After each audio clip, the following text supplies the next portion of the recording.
Située à une centaine de kilomètres de l'épicentre du séisme qui a frappé le Chili en février dernier, la ville de Talca tente de se remettre tant bien que mal.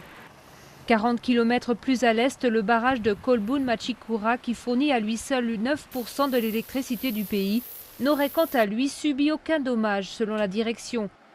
Mais le 13 mars dernier, une réplique a provoqué la rupture d'un canal attenant au barrage, inondant une dizaine d'habitations en contrebas.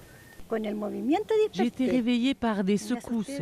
J'ai eu très peur. Ensuite, il y a eu de l'eau. Un de mes fils m'a réveillée. Il a téléphoné au carabinier. Il m'a dit « Maman, lève-toi, le canal a débordé ».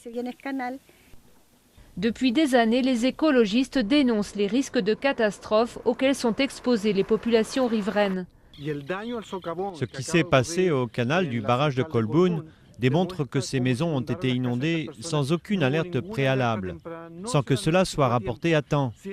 Si cela s'était passé de nuit, nous aurions 12 familles noyées maintenant. Au Chili, où les secousses sismiques ne sont pas rares, plus de la moitié de l'électricité provient de l'énergie hydroélectrique.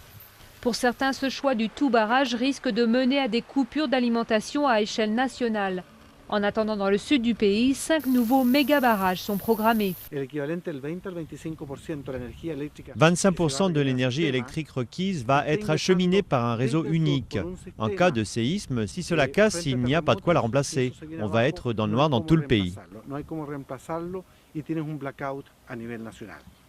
Au moment du séisme, la retenue d'eau du barrage était à son niveau estival le plus bas. En période de hautes eaux, les conséquences d'un tremblement de terre plus violent pourraient être dramatiques.